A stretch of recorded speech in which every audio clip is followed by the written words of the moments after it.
आज़ादी मज़हब तरमीमी बिल 2021 गुजरात में मंजूर किया जा चुका है, जिसके बाद से काफ़ी सारे मसले पैदा हुए और ये मामला पहुंचा गुजरात हाई कोर्ट में, जिसे गुजरात में मुजाहिद नफीस ने चैलेंज किया था। इस वक्त हमारे साथ मौजूद हैं इस कानून को चैलेंज करने वाले मुजाहिद नफीस।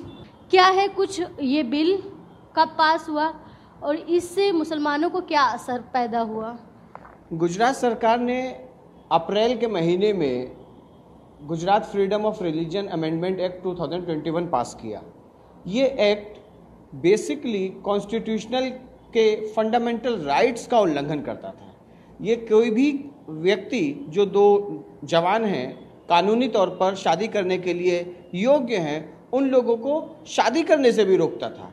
हम लोगों ने इस कानून की कॉन्स्टिट्यूशनल वैलिडिटी को गुजरात हाई कोर्ट के सामने पेश किया कि ये दो लोगों की आज़ादी का खुला उल्लंघन करता है और ये ख़ास तौर पर एक वर्ग विशेष, जिसको इस कानून को पेश करते वक्त जो वहाँ के मंत्री ने जिस तरह की भाषा का उपयोग किया और इसको लव जिहाद जैसा नाम देने की कोशिश की, तो ये इससे स्पष्ट हो गया कि ये कानून ख़ास तौर पर मुसलमानों को उत्पीड़न करने के लिए इस्तेमाल में लाया जाने वाला है। कब किया था इसके ऊपर चैलेंज आप लोगों ने?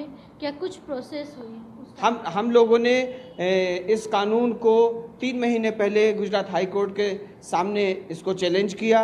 इस पर सुनवाई हुई और सुनवाई के बाद 19/8 को गुजरात हाई कोर्ट ने इस कानून के जो धाराएं हैं 2, 2A, 3 ऐसे करके जो सेक्शन 6 तक जो धाराएं हैं उसको स्टे किया और कहा कि इस पर डिटेल्ड बहस की ज़रूरत है, डिटेल्ड सुनवाई की ज़रूरत है। इसलिए हम इंटरिम रिलीफ देते हुए पिटिशनर्स को इन धाराओं को स्टे करते हैं और आगे की सुनवाई के लिए हम नई तारीख जाहिर करते हैं। खासतौर से इस मामले को, इस कानून को लव जिहाद से क्यों जोड़ा गया?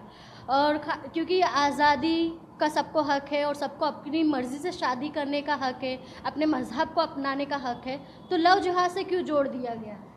मौजूदा सरकार का ये एक कम्युनल एजेंडा बहुत साफ है, जिसमें वो मुसलमानों को विलेन के तौर पर दिखाते हैं और वो जानबूझकर कोशिश करते हैं कि इस मुल्क में, इस राज्य और शहरों में एक शांति और सद्भाव का माहौल ना बने। इसलिए वो 10% आबादी का डर दिखाकर 90% के वोट सिक्योर करने की जो एक कोशिश है, उसके तहत वो जानबूझकर इस कानून को, आज़ादी छीनने के कानून को, वो लव जिहाद का कानून बनाने की कोशिश करते हैं। जबकि आपको मालूम होना चाहिए कि गुजरात में सिर्फ 9.7% मुसलमान हैं। क्या 9.7% मुसलमान क्या 90% लोगों को परेशान कर पाएंगे? ये एक बिल्कुल सोची समझी राजनीतिक षड्यंत्र का भाग है, जिसमें मुसलमानों को विलेन दिखाइए, अपने वोटों को सिक्योर करिए और सत्ता पे काबिज रहिए और इस देश और प्रदेश को लूटने का काम कीजिए।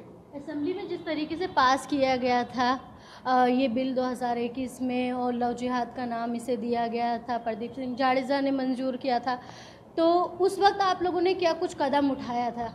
हमने जिस दिन ये बिल पेश हुआ और जब इस पर स्पीच हुई, अगले ही दिन हमने राज्यपाल महोदय को चिट्ठी लिखी कि ये हमको लगता है कि एक वर्ग विशेष के लिए इस्तेमाल किया जाएगा और ये इस देश के संविधान में मिली हुई आज़ादी का उल्लंघन करता है, इसलिए आप इस पर साइन ना करें।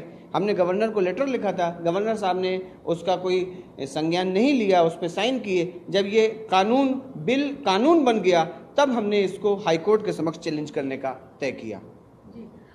खासतौर से लव जिहाद का मामला है, तो अभी लव जिहाद बढ़ते जा रहे हैं गुजरात में। जब से कानून लागू हुआ है, नाफिज किया गया, उसके बाद से और मामले सामने आए हैं या रोक लगा दी गई है या शिकंजा कसा गया है मुसलमानों पर?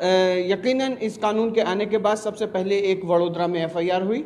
हम सबको मालूम है कि ऑनरेबल हाई कोर्ट ने उसमें बहुत अच्छा फैसला दिया और उन्होंने इन सबको ज़मानत देते हुए ये कहा भी कि ये लोग तो बेगुनाह इतने दिन तक जेल में रह गए।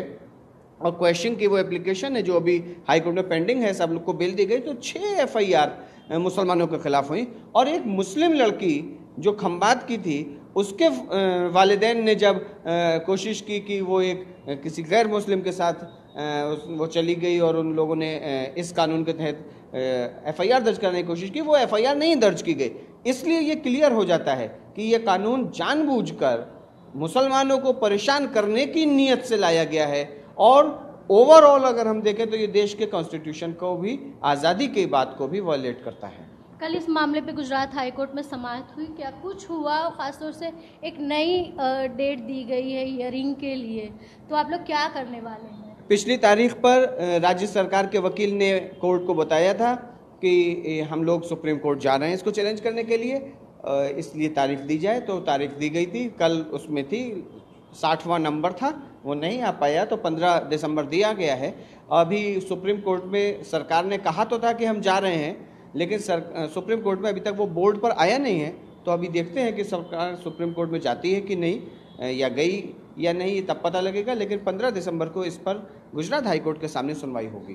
तो खासतौर से कुछ दफात पर तो रोक लगा दी गई है, तो आप लोग क्या चाहते हैं, किस तरीके से ये पूरे जो कानून है उसके ऊपर रोक लगाई जाए और लोगों को फ़ायदा पहुँचे? ये बिल्कुल जो अमेंडमेंट किया गया, ये बिल्कुल पूरी तरह से गैरकानूनी है और वो मुसलमानों के खिलाफ इस्तेमाल करने की एक गलत नीयत से किया गया अमेंडमेंट है। तो इस अमेंडमेंट की ये जो धाराएं हैं जिस पर हाई कोर्ट ने अभी इंटरिम स्टे दिया है, इसको ख़त्म किया जाए। मोटे तौर पे कहिए कि इस अमेंडमेंट एक्ट को ही ख़त्म किया जाए। तो क्या मुतालबात है आखिर में आप लोगों के?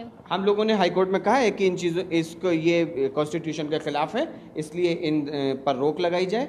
अभी हमें उम्मीद है कि माननीय हाई कोर्ट ने जिस तरह से इंटरिम ऑर्डर दिया है, इंशाल्लाह फ्यूचर में भी इसको वो ख़त्म करने की तरफ आगे बढ़ेंगे। जी बहुत बहुत शुक्रिया। ये थे मुजाहिद नफीस जो बता रहे थे इस पूरे कानून पर रोक लगाया जाए। अब ये तो आने वाले वक्त में ही देखा जाएगा कि आगे कोर्ट इसके ऊपर क्या कुछ फैसला सुनाती है।